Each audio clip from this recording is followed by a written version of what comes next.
হযরতে মুসা আলাইহিস সালামকে ছেড়ে দিয়েছিল বাক্সবন্দি করে। আল্লাহ তাকে বলেছেন, মুসার মা, তুমি তোমার বাচ্চাকে বাক্সের মধ্যে বন্দি করে এখান থেকে ফেলে দাও, কারণ ফেরাউন বলেছে যে এই জাতির কোন পুরুষ সন্তানকে আমি বাঁচায় রাখবো না, যেটা হবে সে আমার শত্রু হবে, সব মেরে ফেলো আর মেয়েগুলিকে বাঁচায় রাখো। এটা হলো ফেরাউনের ইচ্ছা, কোন পুরুষ সন্তান বাঁচতে দেবে না। আর আল্লাহর ইচ্ছা, মুসা আলাইহিস সালামকে আল্লাহ ওর জমিনে পাঠাবেন।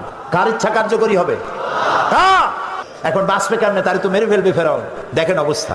আল্লাহ তাআলা বললেন, বাক্সবন্দি করে তারে নদীতে ছেড়ে দাও। মায়ের কয়েকটা কন্যা সন্তান হয়েছে, প্রথম ছেলে মুসা আলাইহিস সালাম, তাকে বাক্সবন্দি করে আল্লাহর হুকুমে নদীতে ফেলে দিলেন। মা কাঁদতেছে, কাটা কবুতরের মতো ছটফট করছে। কলিজার টুকরো সন্তান নদীতে ভাসায় দেওয়া মায়ের জন্য কি অবস্থা বুঝতেই পারে। নদীর স্রোতে ভেসে যাচ্ছে, আর তার বোন নদীর পাড় দিয়ে যাচ্ছে, বাক্স যায় কই। ভাসতে ভাসতে এই বাক্স গিয়ে থামলো ঠিক সেইখানে যেখানে ফেরাউন আর আসিয়া দুজনে বসে পড়ন্ত বেলায় নীল দরিয়ার দৃশ্য দেখতেছে, বাতাস খাচ্ছে, ঢেউয়ের তাল দেখতেছে। বাক্স এসে সেখানে থেমে গেল। ফেরাউন আশ্চর্য হলো, বাক্স এসে থামলো এখানে, দেখো বাক্সে আছে কি, উঠাও বাক্স। বাক্স উঠানো হলো, খুলে দেখে গোলাপের পাপড়ির মতো চেহারা সুন্দর একটি বাচ্চা। ফেরাউন বলছে, এই তো আমার দুশমন, তরবারি আনো, হত্যা করো, আমার দুশমন পেয়ে গেছে। হযরতে আসিয়া বলছেন, ফেরাউন তুমি খোদা না বেহুদা? এই ছোট্ট বাচ্চা তোমার শত্রু, কি বলো তুমি? আমাদের তো কোনো বাচ্চা কাচ্চা নাই, মনে হয় আল্লাহ তাআলা আমাদেরকে এই বাচ্চাটা দিয়েছেন, চলো এটাকে আমরা লালন পালন করি, তুমি এর মারিয়ে না। বাচ্চা নিয়ে গেল বাড়ি। দেখেন অবস্থা। এখন বাচ্চারে দুধ খাওয়াইতে হবে। যেই বাচ্চা পুরুষ সন্তান বাঁচতে দেবে না যে ফেরাউন, সেই ফেরাউন এই বাচ্চারে দুধ খাওয়াবার জন্য পাগল হয়ে গেছে। ধাত্রীগুলো ডাকা হলো, কোন ধাত্রীর কোলে সে ওঠে না, বাচ্চা কারোর দুধ মুখে নেয় না, খালি কাঁদতেছে।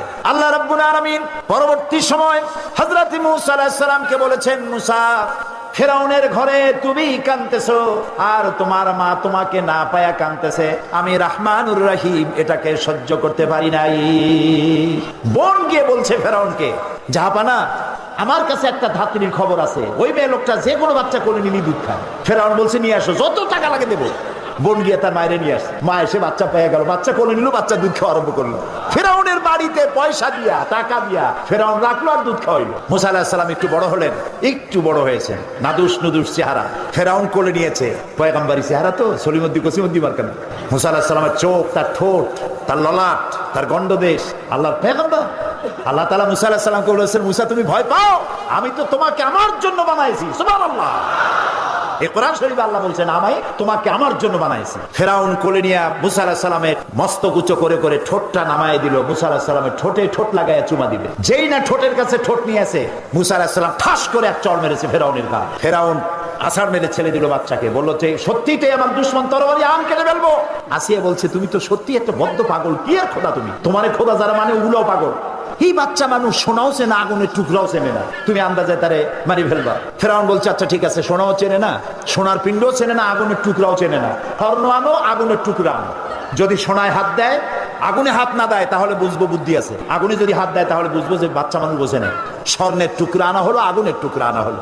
মুসা আলাইহিস সালাম আগুনের দিকে হাত না দিয়া সোনার দিকে হাত বাড়াতে যাচ্ছিলেন, আল্লাহ ফেরেশতা দিয়ে তার হাত আগুনের দিকে দিয়ে দিলেন। আল্লাহ তাআলা বলছেন, মুসা রে, এইরকম করে আমি তোমাকে লালন করেছি।